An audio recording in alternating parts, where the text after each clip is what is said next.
السلام علیکم، کیسے ہیں آپ سب؟ کوئی انسان سارا سال کسی دوسرے کا اتنا نقصان نہیں کرتا جتنا خود اپنے آپ کا کرتا ہے۔ سارا سال اپنے معدے، جگر، آنتوں، دل و دماغ کو ایسے امتحان میں ڈالے رکھتا ہے کہ نہ جانے انہوں نے کیا قصور کیا۔ مرچ، مسالے، چٹ پٹے اور چکنائی سے بھرپور کھانے کھا کھا کر جسم میں ٹاکسکس بہت بڑھ جاتے ہیں جو تیزابیت، بلڈ پریشر، شوگر کو بے قابو کرتے ہیں۔ لیکن پھر آتا ہے رمضان کا برکتوں والا مہینہ، جس میں روزہ رکھ کر ہمارا جسم بہت زبردست تبدیلی لاتا ہے۔ روزہ رکھنے سے ہمارے جسم میں کیا تبدیلی آتی ہے، آئیے دیکھتے ہیں۔ پہلے 2 روزے، پہلے ہی دن بلڈ شوگر لیول گرتا ہے، یعنی خون سے چینی کے مضر اثرات کا درجہ کم ہو جاتا ہے، دھڑکن سست ہو جاتی ہے اور بلڈ پریشر کم ہو جاتا ہے۔ ہمارے اعصاب جمع شدہ چربی کو اپنے سے آزاد کر دیتے ہیں، جس کی وجہ سے جسمانی کمزوری کا احساس اجاگر ہوتا ہے، تھوڑی بہت کمزوری محسوس ہوتی ہے۔ اس زہریلے مادوں کی صفائی کے پہلے مرحلے میں تو ہلکا سر درد ہوتا ہے، تھوڑے بہت چکر بھی آتے ہیں، منہ بدبودار ہوتا ہے اور زبان پر مواد جمع ہوتا ہے۔ تیسرے روزے سے 7ویں روزے تک جسم کی چربی ٹوٹ پوٹ کا شکار ہوتی ہے اور پہلے مرحلے میں گلوکوز میں تبدیل ہو جاتی ہے۔ بعض لوگوں کی جلد ملائم اور چکنی ہو جاتی ہے، جسم بھوک کا عادی ہونا شروع ہوتا ہے اور سال بھر مصروف رہنے والا نظام ہضم تھوڑی آزادی محسوس کرنے لگتا ہے۔ آپ کے جسم کے وائٹ بلڈ سیلز قوت مضافت میں اضافہ کرتے ہیں۔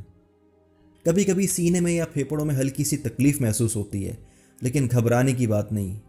یہ اس بات کی نشانی ہے کہ جسم سے زہریلے مادوں کی صفائی کا عمل شروع ہو چکا ہے، اور ساتھ ساتھ آنتوں کی صفائی اور ان کی مرمت کا کام بھی شروع ہو جاتا ہے، اور ان آنتوں کے اندر لگا زہریلا مواد ڈھیلا ہونا شروع ہو جاتا ہے۔ 8ویں روزے سے 15ویں روزے تک آپ پہلے سے زیادہ توانا محسوس کرتے ہیں، دماغی طور پر چست اور ہلکا محسوس کرتے ہیں۔ ہو سکتا ہے پرانی چوٹ اور زخم محسوس ہونا شروع ہو جائے، اس لیے اب آپ کا جسم اپنے دفاع کے لیے پہلے سے زیادہ فعال اور مضبوط ہو چکا ہوتا ہے۔ جسم اپنے مردہ یا کینسر شدہ سیل کو کھانا شروع کر دیتا ہے، جیسے عام حالات میں کیمو تھراپی کے ساتھ مارنے کی کوشش کی جاتی ہے۔ 16ویں روزے سے 30ویں روزے تک اب ہمارا آدھا رمضان کا مہینہ گزر چکا ہے۔ جسم میں ٹوٹ پوٹ کے ساتھ جو ریپیئرنگ ہونی تھی وہ ہو چکی ہے۔ جسم پوری طرح بھوک پیاس برداشت کرنے کا عادی ہو چکا ہے۔ آپ خود کو چست، چاق و چوبند محسوس کرنے لگتے ہیں۔ ان دنوں آپ کی زبان بالکل صاف اور سرخی مائل ہو جاتی ہے، سانس میں بھی تازگی آ جاتی ہے، جسم کے سارے زہریلے مادوں کا خاتمہ ہو چکا ہوتا ہے، نظام ہاضمہ کی مرمت ہو چکی ہوتی ہے اور معدہ بھرپور کام کرنے لگتا ہے۔ جسم کے فالتو چربی اور فاسد مادوں کا اخراج ہو چکا ہوتا ہے اور آدمی کو اپنا وزن کم محسوس ہونے لگتا ہے۔ بدن اپنی پوری طاقت کے ساتھ اپنے فرائض ادا کرنا شروع کر دیتا ہے۔